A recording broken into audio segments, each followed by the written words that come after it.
She was 19 years old, and by the time the aspens along the canyon rim had gone the color of old gold in the autumn of 1887, she had exactly $2.80 to her name,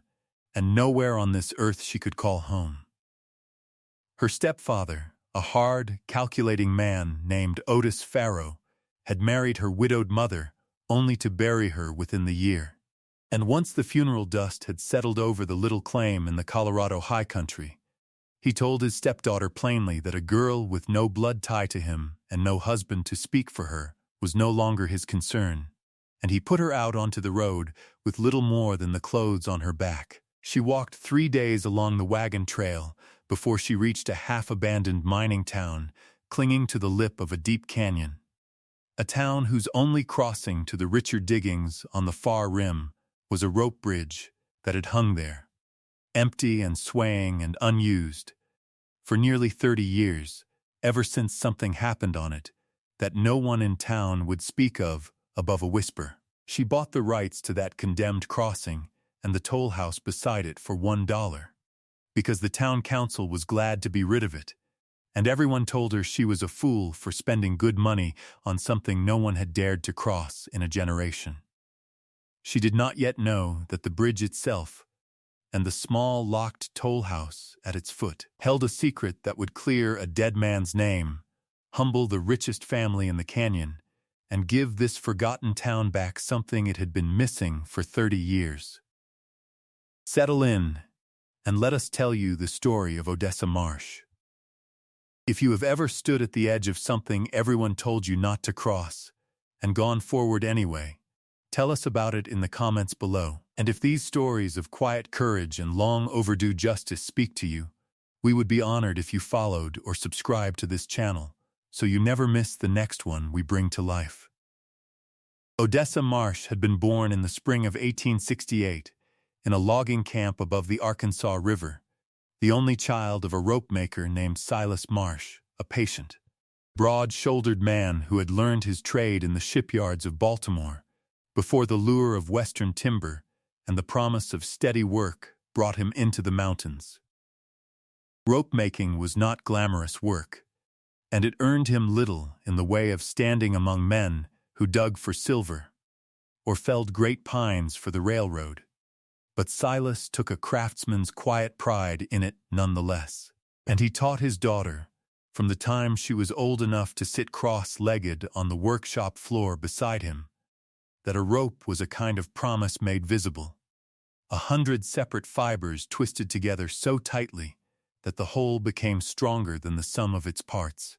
capable of holding weight that no single strand could ever bear alone. He taught her to test a rope not merely by looking at it, but by listening to it, running it slowly through her palms to feel for the places where the fibers had begun to fray beneath a smooth outer surface that might otherwise fool the eye. And he told her, more than once, that the ropes which failed men were rarely the ones that looked frayed from the start. It was always the ropes that looked whole on the outside and were rotting quietly within that killed a man on a mountainside,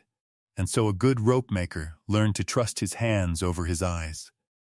and to never mistake a clean appearance for soundness. Her mother, Iris, had died of a fever when Odessa was only 6,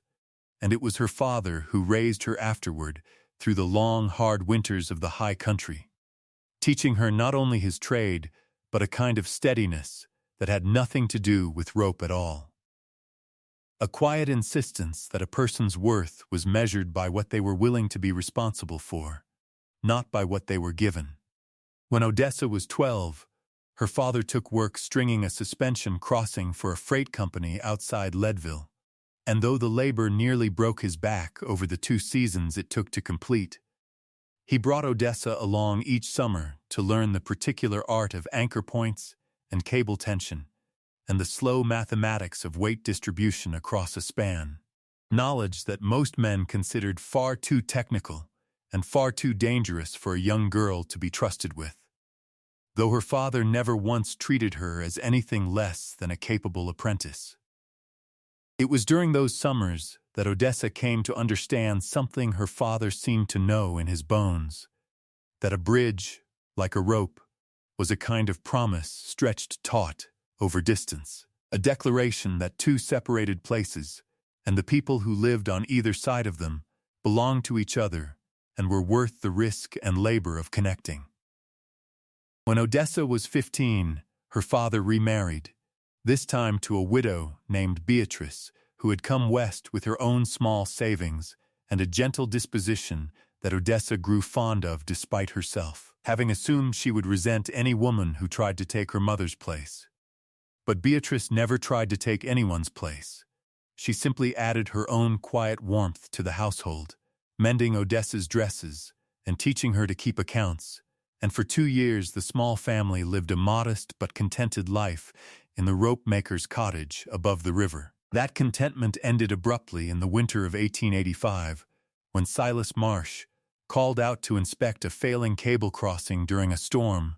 was thrown from an icy ledge while testing an anchor point that had corroded beneath a coat of fresh paint someone else had applied to hide the rust. Precisely the kind of deception his own teachings had warned Odessa against. And he did not survive the fall. Beatrice, grief-stricken and increasingly frail in the months that followed, remarried within the year to Otis Farrow, a man who arrived in town claiming mining interests and easy charm, and who made himself agreeable to the widow and her stepdaughter alike until the marriage papers were signed and Beatrice's modest savings, along with what remained of the rope-maker's small estate, passed legally into his control. It became clear within months that Otis Farrow had married Beatrice chiefly for what little property and savings she carried, and when Beatrice herself died of consumption not a year later, worn thin by grief and the mountain cold, Otis wasted no time revealing the truth of his character. He told Odessa, then 18, that the cottage and the small remaining funds were his by law, that she had no blood claim to any of it, and that he had no intention of supporting a stepdaughter who was neither his own flesh nor any longer connected to him by marriage, now that Beatrice was gone. He gave her $2.80, the exact remainder, he said, of what he judged her father's old tools to be worth after he sold them off to a rival rope works in town. And he told her the roads west were long and full of towns that could use a strong back. Precisely the same cold arithmetic her stepfather in that other town might have used. Though Odessa did not yet know that story.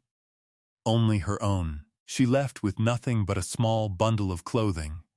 a single coil of her father's finest hand-laid rope that Otis had overlooked or simply not bothered to sell, and the accumulated knowledge of a craft that most towns considered no fit trade for a woman. She walked for 3 days along the wagon road that followed the canyon rim, sleeping the first night in a hollow beneath a rock outcrop, and the second in the loft of a stranger's barn after doing an evening's mending in exchange for the shelter. And on the 3rd day she came upon a town called Redlow Gap, a settlement of perhaps 400 souls clinging to the near rim of a canyon so deep and sheer that the far side, where the richer silver claims had once been worked, seemed almost to belong to another country entirely. She learned, asking after work at the town's single mercantile, that Redlow Gap had once been twice its current size, with a thriving second settlement on the canyon's far rim called Whitcomb's Camp, and that the two halves of the town had been connected for a brief golden decade by a rope suspension bridge, until one spring evening in 1857, exactly 30 years before, something had happened on that crossing that caused the town to seal it off entirely. Evacuate Whitcomb's Camp for good, and let the bridge itself hang empty and swaying over the canyon ever since, a relic no one crossed and precious few would even discuss. The mercantile owner, a cautious, kindly woman named Ruth Alden, told Odessa the bare outline of it while measuring flour, her voice dropping the way voices do around old grief. She said that on the night in question, a wagon carrying the payroll for both camps along with the camp foreman who was escorting it, had been crossing from Whitcomb's side toward Redlow Gap when the bridge gave way beneath them, plunging the wagon, the payroll, and the foreman himself into the canyon depths below, never recovered. The foreman, a man named Josiah Pruitt, had been the one responsible for the bridge's upkeep, and in the aftermath, with no body to bury and no payroll to distribute, the mine's owners, a powerful family named Thorne, who controlled most of the claims on both rims, declared that Pruitt himself must have tampered with the crossing to make off with the payroll before some accident or attack of conscience sent both the money and himself into the canyon. A story that spread through the two camps like wildfire and was never seriously questioned, since it was, after all, considerably more convenient for the Thorne family to blame a dead man than to admit their own bridge had been poorly maintained. Whitcomb's camp, its main connection to supply and market severed, was abandoned within 2 years. Its buildings left to the weather, and the rope bridge itself was condemned by town order and left hanging, untouched, ever since, along with a small locked toll house at its near end that the town council, in one of those small bureaucratic oversights common to fading settlements, still nominally owned, but had never bothered to sell or tear down. Odessa asked, with a ropemaker's instinct she could not quite suppress, whether anyone had ever properly examined the bridge itself to determine why it failed, and Ruth Alden shook her head slowly and said that no one had wanted to go near it since, that the town council had simply posted it as condemned and moved on, grieving what could not be undone and preferring, as towns often do, to let a wound scar over rather than reopen it to see what still lay beneath. It was Ruth who mentioned, almost as an afterthought while wrapping Odessa's small purchase of flour and salt, that the county was finally clearing its old property rolls that very month and intended to auction off the abandoned toll house and whatever remained of the bridge's legal crossing rights, since the land itself had no value to anyone and the town simply wanted the liability off its books. Odessa walked to the canyon rim that same afternoon, and standing before the bridge for the first time, its ropes silvered with age and its planks bleached pale by 30 years of mountain sun, she felt something stir in her chest that she recognized from her father's workshop. An old, familiar instinct that told her this was not simply a ruin. It was a rope that had failed, and somewhere in its failure, she suspected, was a story the town had never bothered to listen for properly. The auction, held 2 days later outside the county clerk's small office, drew only a handful of onlookers, most out of idle curiosity rather than genuine interest, and when the clerk called for bids on the condemned crossing and its toll house, the silence that answered him was broken only by a ripple of quiet laughter from a well-dressed man standing near the front, whom Odessa would soon learn was Everett Thorne, grandson of the very Thorne family that had once owned the mining claims on both rims, and who still held considerable land and influence throughout the canyon even now.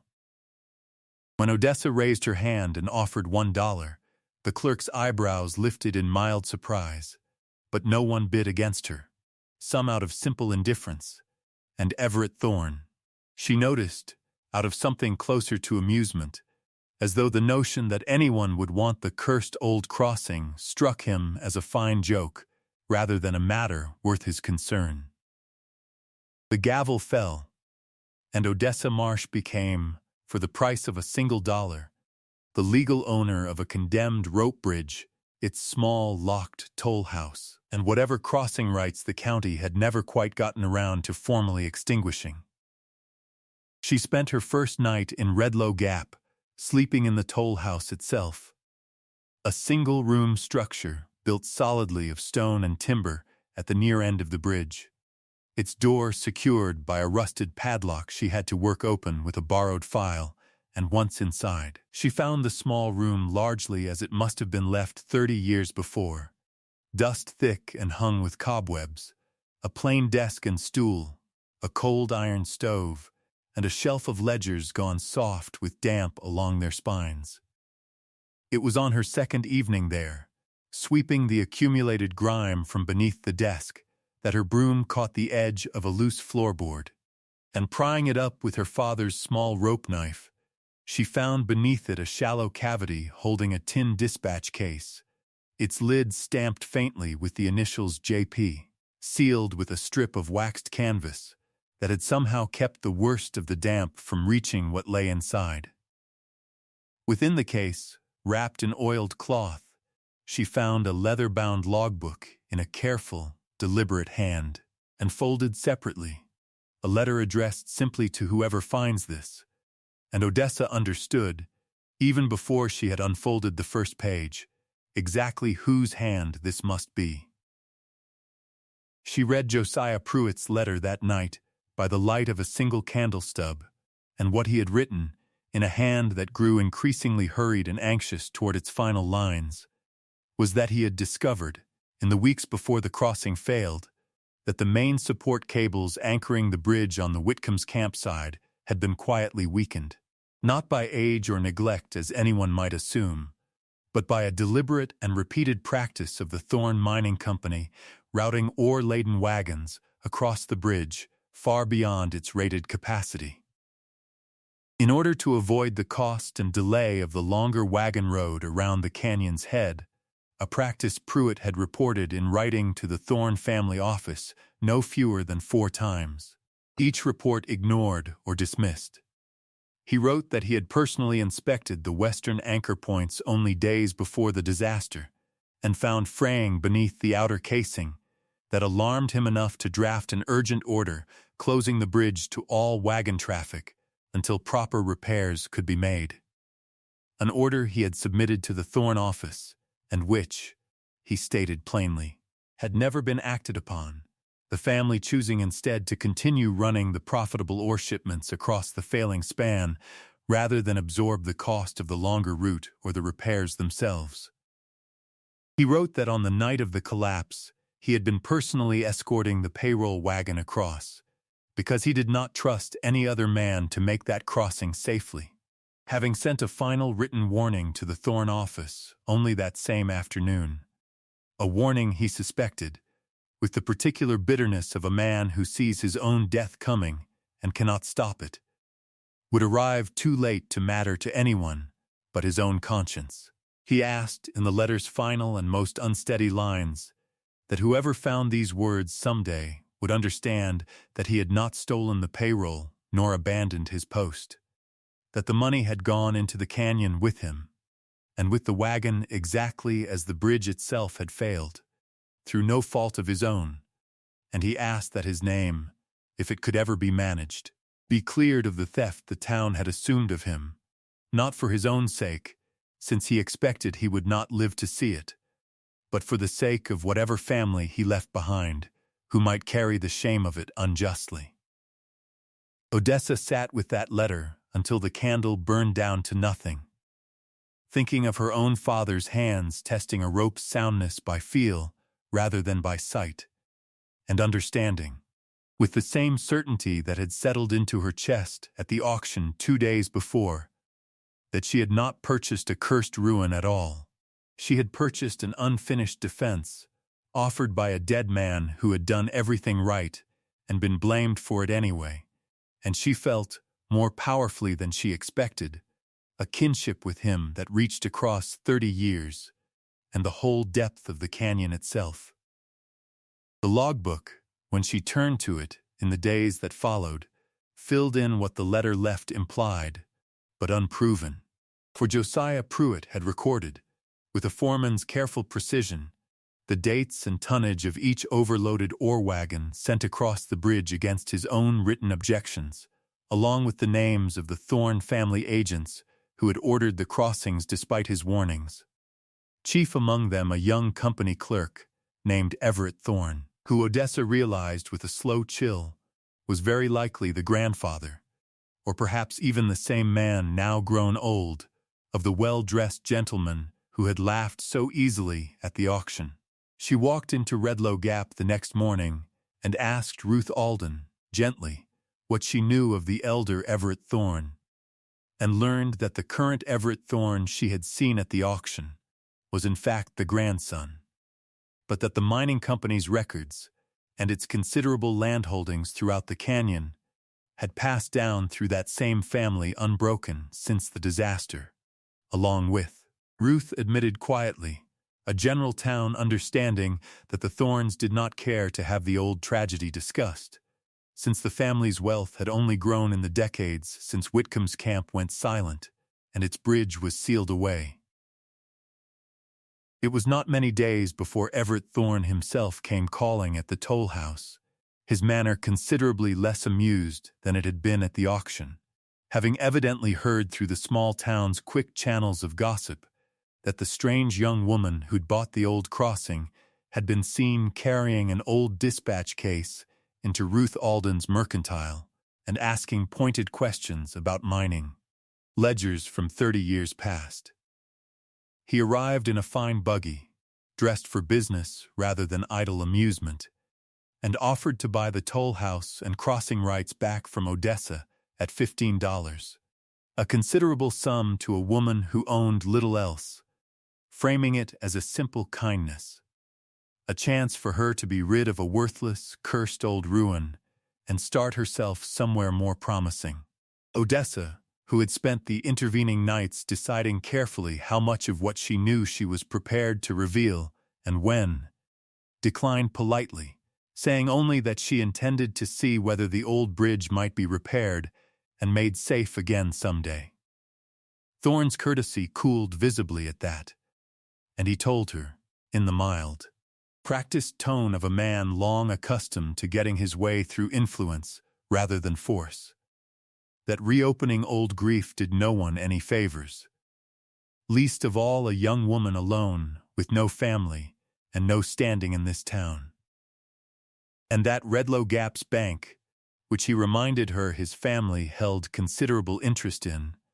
was not in the habit of extending credit to those who made themselves troublesome. He left without raising his voice, but Odessa understood, standing at the toll house door and watching his buggy roll away down the rutted road,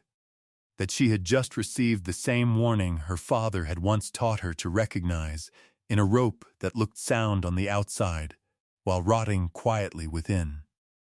She spent the following weeks working carefully and quietly, testing what remained of the bridge's cables by feel exactly as her father had taught her, confirming for herself, plank by plank and strand by strand, that the western anchor points showed precisely the pattern of stress and neglect Pruitt's logbook described. Evidence that 30 years of weather had not erased so much as preserved, frozen at the exact moment of failure, like a wound that never fully closed. She wrote to the Territorial Land Office requesting the original survey records establishing the bridge's construction specifications and its rated load capacity, and received back confirmation that the crossing had indeed been engineered for foot and light cart traffic only, never for laden ore wagons, a specification that would have been a matter of public record all along had anyone in Redlow Gap ever thought to ask for it. She found, too, tucked in the dispatch case beneath the logbook and the letter, a small canvas pouch containing what coin had survived the fall and the years of damp, not a fortune, but nearly $60 in silver, along with a folded, water-stained proposal in Pruitt's same careful hand for a proper stone and cable bridge, wide enough and strong enough for wagon traffic, that he had evidently hoped to petition the Thorne Company to fund before his final report was ever answered. Odessa understood, turning that proposal over in her hands beside the cold toll house stove, exactly what she meant to do. And she understood, too, that doing it plainly and publicly, rather than quietly for her own gain, was the only way Josiah Pruitt's request in his letter could ever truly be honored. She asked Ruth Alden to help her post a notice at the Mercantile and the small church, inviting the whole of Redlow Gap to gather at the canyon rim the following Sunday, promising only that they would finally hear the truth of what happened to Josiah Pruitt and the payroll wagon 30 years before. More townsfolk gathered than Odessa expected. Drawn by the particular pull a small community feels toward an old wound suddenly offered air, and she stood at the toll house door with the logbook and the letter in her hands, and read Pruitt's account aloud in a steady voice, though her heart pounded the whole while, telling them of the overloaded wagons, the 4 ignored warnings, the final urgent order to close the bridge that arrived too late to save him. She named Everett Thorne's grandfather plainly this time, reading directly from the logbook's dated entries, and she watched the older residents in the crowd exchange long, uneasy glances, several murmuring that they recalled, as children, their own parents whispering doubts about the theft story that had never quite made sense. Doubts that were quickly hushed because the Thorne family paid half the wages in town even then. Everett Thorne himself, standing near the back in his fine coat, tried at first to dismiss the whole account as the fantasy of a dead man's wounded pride. But when Odessa produced the Territorial Land Office's confirmation of the bridge's true load rating, a document with an official seal that no amount of Thorne influence could simply talk away, his protests faltered, and the crowd's murmuring turned from uncertainty to something harder and more resolved. What followed was not violence, but the slower, sturdier reckoning of a town remembering its own better instincts. The town council, moved by the tragedy of Whitcomb's camp and stirred by the plain unfairness of a dead man carrying 30 years of unearned blame, voted within the month to formally clear Josiah Pruitt's name in the town record, and to demand, with the full weight of the land office's own documentation behind them, that the Thorne Mining Company compensate the town for decades of unsafe practices that had cost the crossing, the second settlement, and very nearly a man's good name besides. Everett Thorne, unwilling to see his family's considerable remaining business interests in the canyon dragged through territorial court, agreed instead to fund the construction of a proper stone and cable bridge exactly as Pruitt had once proposed, wide and sound enough for wagon traffic, built under Odessa's own careful direction since she was, after all, the only person in the canyon who had actually tested the old cables by hand and understood precisely what soundness required. She insisted, standing before the town council herself, just as she had insisted on the public reading, rather than a quiet private settlement, that the point was never to ruin the Thorne family, but to finally set right what 30 years of silence had left crooked, and to give the town back the crossing it had lost. The new bridge took the better part of a year to complete, and Odessa worked alongside the hired crew nearly every day of it, her father's old habit of testing rope and cable by feel, rather than sight proving invaluable at every stage. And when the final anchor bolt was set and the last plank laid, the town council voted, without much debate at all, to name the crossing the Pruitt Bridge, with a small bronze plate mounted at its near end, telling briefly the true story of the foreman who had given his life trying to protect it, and who had waited 30 years in a locked tin case for someone patient enough to listen. On the morning the new bridge opened, the whole of Redlow Gap gathered at the canyon rim, and Odessa Marsh, 19 years old, when she'd arrived with nothing but a coil of rope and $2.80 to her name, stood at its center and became the first person in 30 years to walk its full span, her footsteps steady and sure over ground that had swallowed a man and a fortune, and, for far too long, the truth itself. She had come to Redlow Gap, believing she was buying nothing more than a sheltered room and a strange curiosity, a condemned rope bridge no one else wanted, purchased for $1 because the whole canyon had long ago decided it held nothing but bad memory and a dead man's supposed sin. What she found instead was an honest man's unfinished defense,